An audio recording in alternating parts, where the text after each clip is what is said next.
Hey, welcome back to Sodatime Restoration. Mark Cohen here. We are starting a new series of Vendo 39. I believe this machine was March the 3rd, 1955. March 3rd, 1955.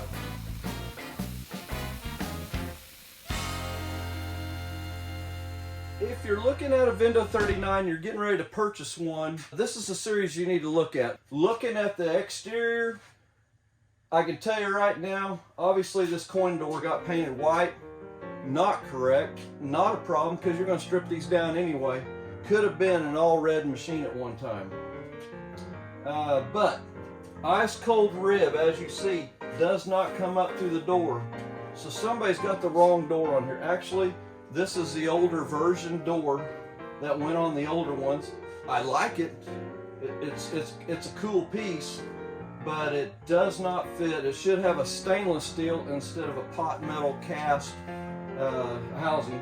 It would look beautiful on the machine, not a problem. It had a water fountain on it. I'm just not a fan of them. They were added on usually by the distributor. They never come from the factory with that on there. It always kind of gets me that you got a Coke machine and you're going to add a water fountain on the side of it.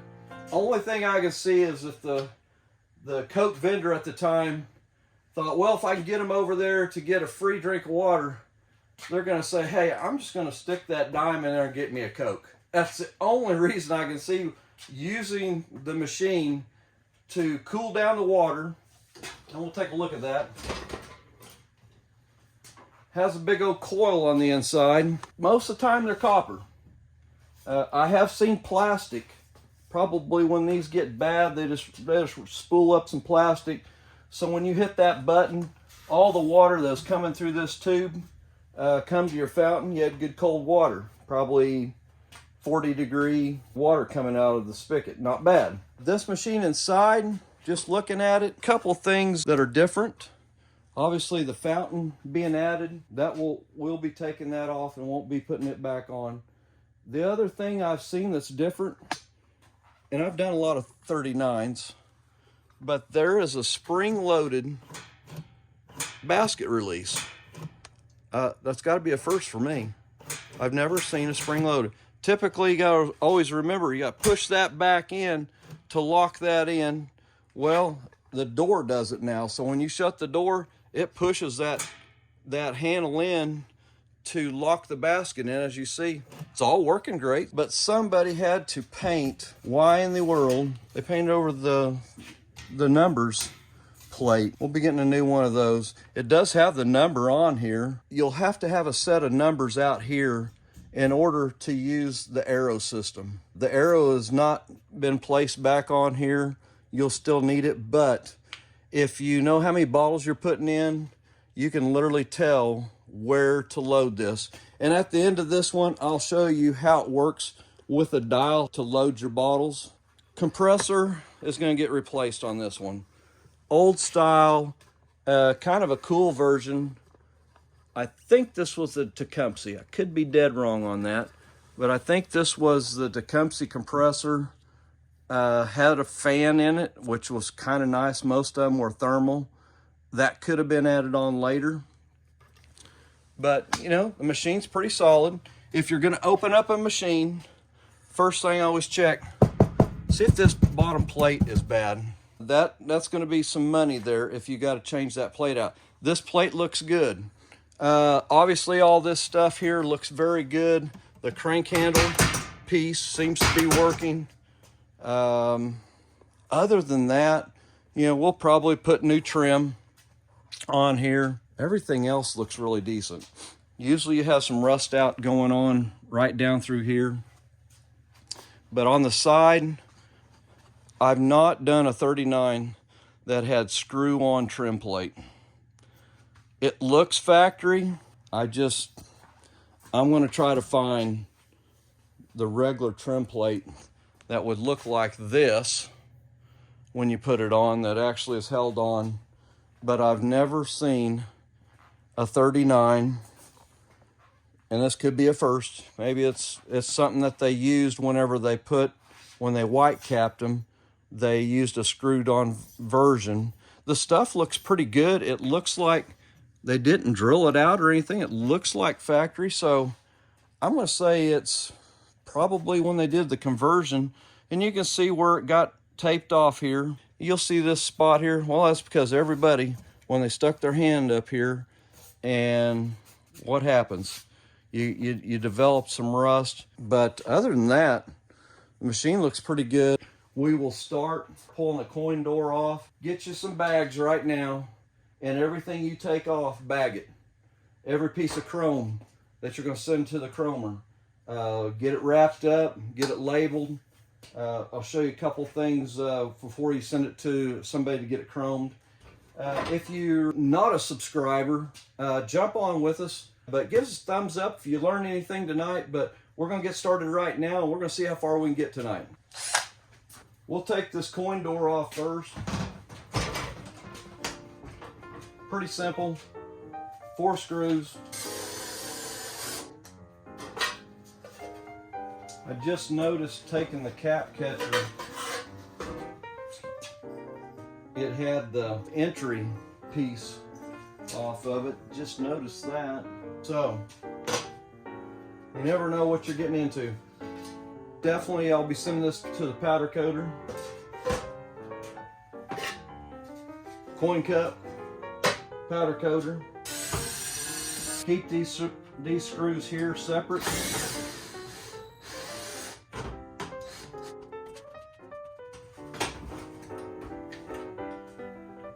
And like that, pretty quickly.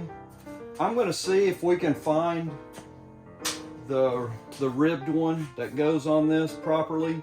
I'm sure they're out there, just got to find one, but there should have been a rib that matches this rib that comes up through there.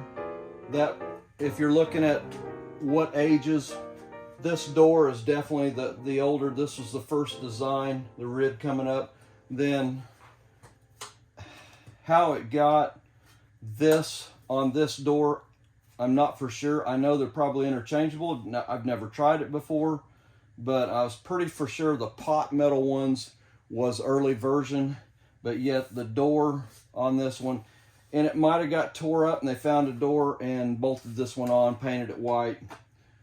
Sometimes there was some stamping right here that shows the date. Obviously got painted over. I'll try to, when I come back in there, I'm going to try to take a little bit of this off and just see if I can find a date code. So far, the only date code I've got is what's on the ID plate on the side. The earliest version 39s had ID plate was right down here. This is probably very late version, but still the ice cold, which is kind of cool. All right, next thing. So if you've never taken a crank handle off, loosen this plate on the side. One on this side, and there's 2 over here. You won't be able to take it off, but you can at least get it loose to where you can get to the pin that goes through this crank handle. And you got to get this pin out or you're not going to get this crank handle off. So the pin we're trying to get is that one.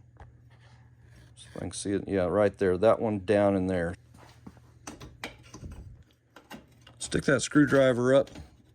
See where it's coming up there. We're going to try to get it on the edge of the pin.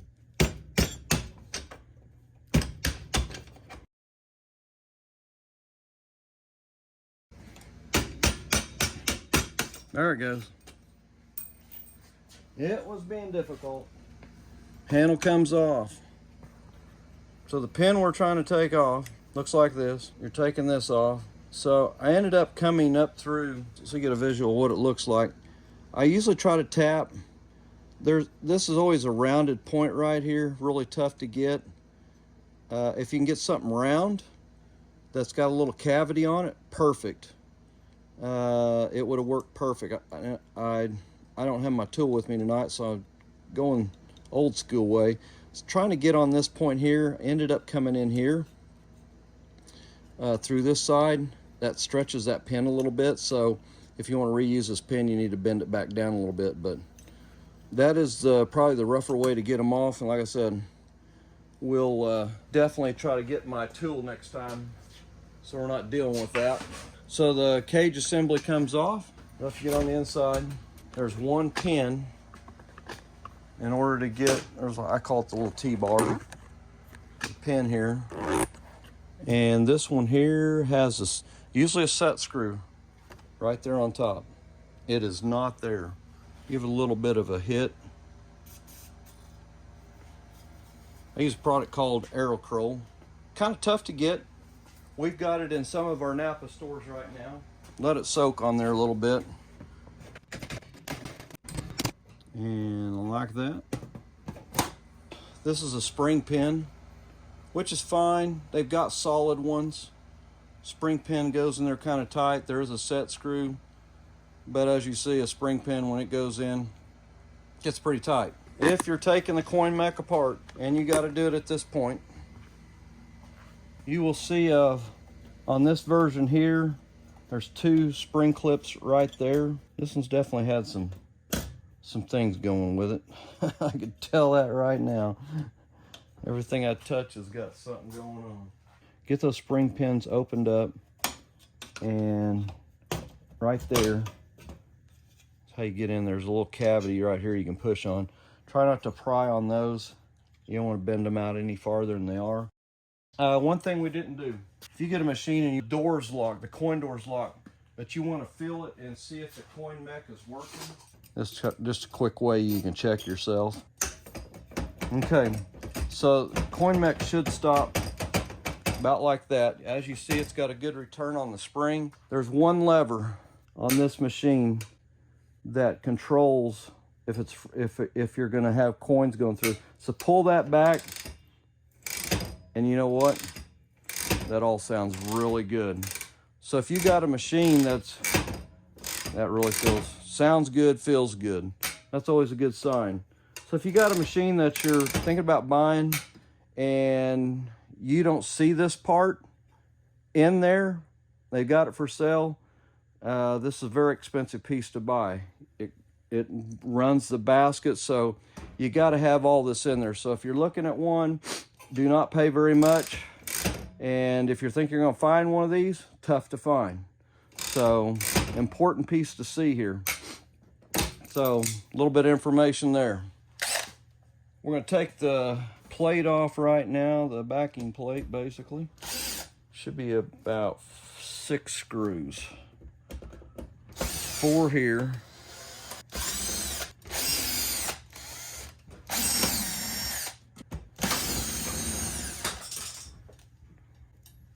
And one right there.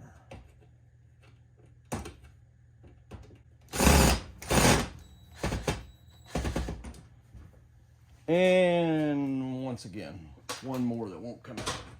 One thing about live video, yep, you get to go through all the fun and games I go through. So, backing plates off, coin mechs taken out. We will be checking this. I sent send some coins through this. What probably the best thing to do. Check it really good. But as you see, nickel, nickel, dime. This was never intended for a quarter machine. The ratchet assembly sounds good. We'll continue on to the next step. This coin door area is just about done. There's a few things here we've got to address. We'll take the flag system off. If you're not familiar with the flag, the sold out flag, this is a piece whenever the Coke machine runs out of pop on its last VIN, this flag will flip up and say sold out. This will trigger, this little arm will trigger the arm piece inside the coin mech, and every time you drop coins in it, it goes to the return. It will not take them. So kind of a cool feature. First machines, the very first machines had them on there, I think in 49.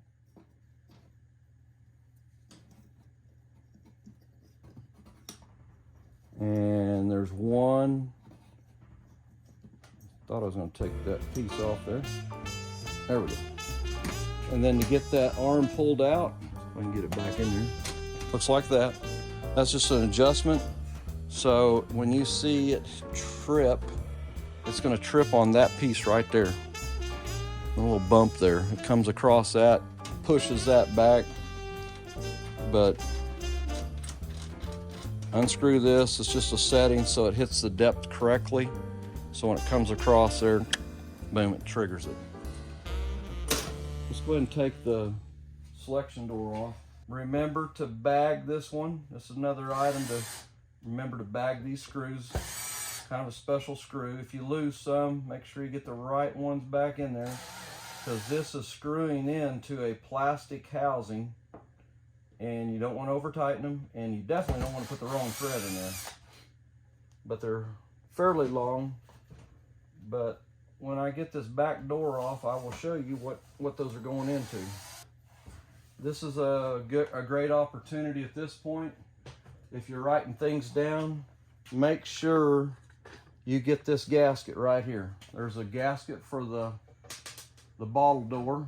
It is a must to replace, because this is where you're going to lose most of your cold air.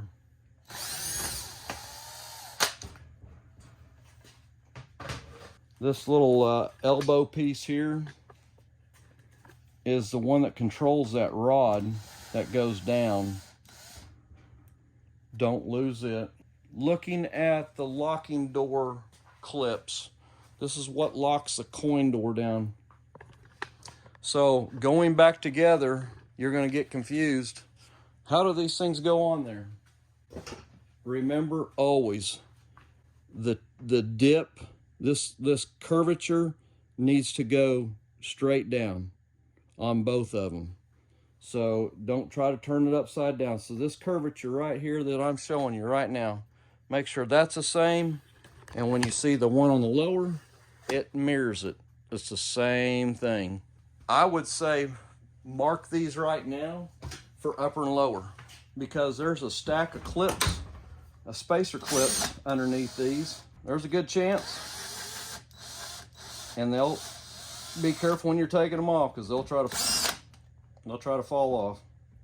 Try to keep them in order. If there's a stack of spacers, and it's exactly what they are, they're spacers. So try to keep them in order. Mark one for upper, mark another one for lower.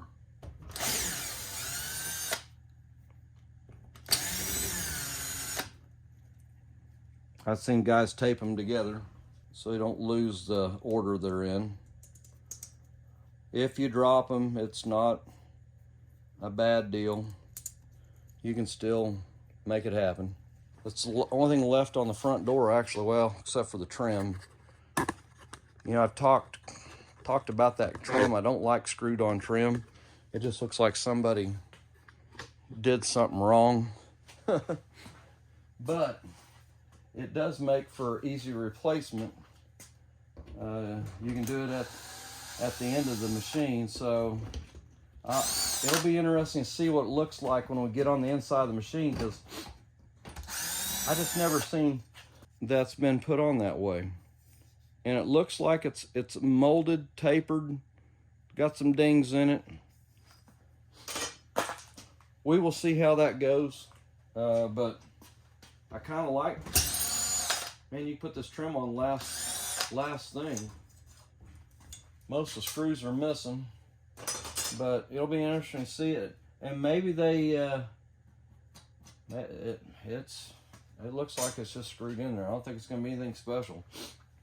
But, I don't know. My preference, I'm a little bit picky in that way. I may polish these up and reuse them. It's what come on the machine, or at least when they did the upgrade on it. We'll take the latch off. This is a piece, you can go either way. I am going to see how this one looks. I noticed earlier when we had it opened up, somebody had put a screw in there. It's not supposed to be there, but there's a screw right there, and I'm guessing they had some issues. Don't know why they did it. Usually this gets cracked right here. It's not cracked right there. But for some odd reason, they put a screw in there to keep that. I think they just didn't know how to adjust the bar. They didn't need to do that. You adjust here. That's where you adjust it. You don't have to put a screw in it. And it's perfectly good. There's nothing wrong with it. I thought maybe when I got in there this would be broken. This was just flopping, but it's perfectly good. But they had a screw in there.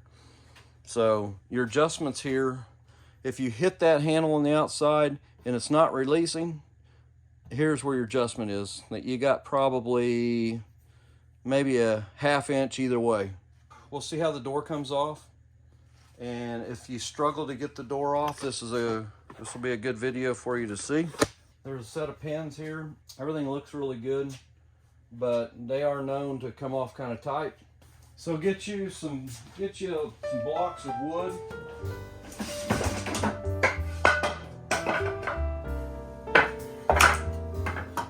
Something similar to that. I've got 3, basically 2x4s. We're going to tip this back just a little bit, and we're going to slip this underneath. We're going to let the weight of the machine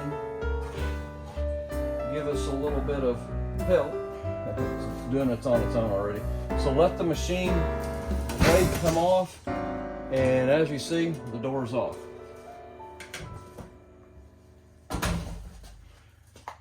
My dad always says, work smarter than harder.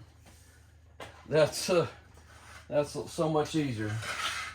In my early years, I would have fought that and pushed and pulled, and yeah, just let the weight of the machine push that off.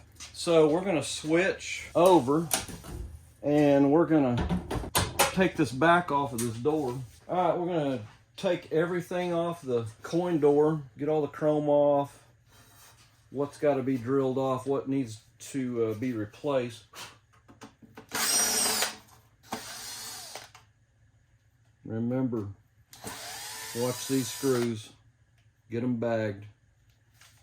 Put coin door, entry plate. These are special screws. You can probably still find them, but if you can't, it's nice to have your old stuff. New lens. You're definitely going to be getting a new lens. And actually, I think the stamped steel plate, which I think I've got one over there on one of my 6 cents. Put your new lens on there. They're not that much money. They get a little bit cracked out, faded. Put your new one of those on. Write down 10-cent foil. And they've got different versions. This one here says deposit dime or 2 nickels. Press handle down, release. Open door, remove bottle. Pretty cool. You will have your lock mechanism. We don't have the key on this one, unfortunately. It did have a PR504, which I've got a set of keys. I will see if my 504 fits. I think I tried it and it wouldn't work, but I want to save this for now. But usually the double-sided key is a keeper. You want to hang on to them. You will have 2 pins here. Little Carter pins that's got to come out. Get that one out. Get that one out. And your locking bar is done. That there, just if you got a little bead blaster or something you can sand that down with, those clean up really nice. You'll have one more lock nut on the back here. And if you can save this lock, definitely save it.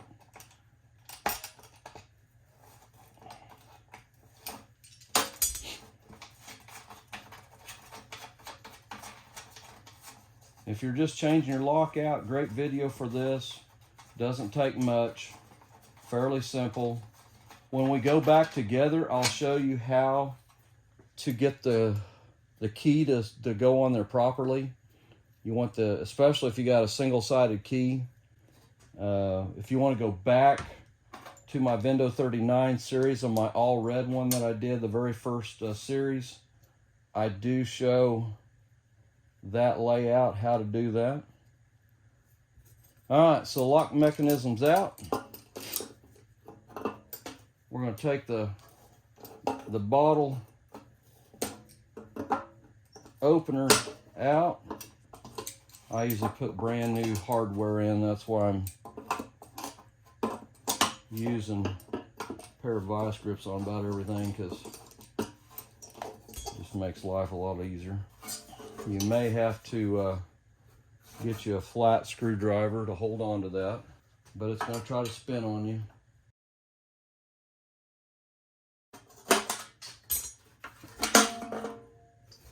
Definitely a piece going into the chrome stack. We'll send that to them. I've been using Speed and Sport in Houston. You got two little pieces down inside right there. I'm gonna bend those up to get those off. It don't take much. Usually if you can get the two bottom ones first, these other ones are fairly simple. See how it works here. Don't want to bend this too much, so be careful when you're prying up. Got one that's still a little tight there. I bet that gets it. There we go. So before you send the rings in, take those tabs, bend them straight. Keeps everything, when you get it back from the chrome shop, they're not all out of line, but get those things as straight as you can. So when you get it back, they're in really nice shape. Coin return, riveted on, go to your inside, you're gonna drill them out. And I would say definitely drill them out from the inside so you get a clean hit. We're gonna see what kind of material they used here. Yeah, it looks like it's definitely it's a solid piece. So get you a small drill bit to start with. Try to get this centered as much as we can.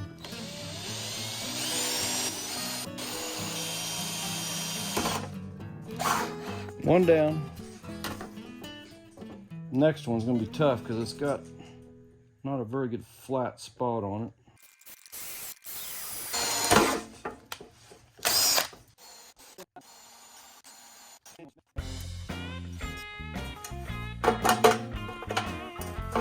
And coin cup is off. It's going to the chrome shop. And that is everything we need for the coin door. It is ready to go. Get it totally stripped down. Thanks for staying with us. Hit that subscribe button if you've learned anything and you want to stay on this project. Give us a thumbs up. Throw some comments in there if you've got any questions. I try to answer all the questions, but thanks for viewing, and we're going to catch you on the next one.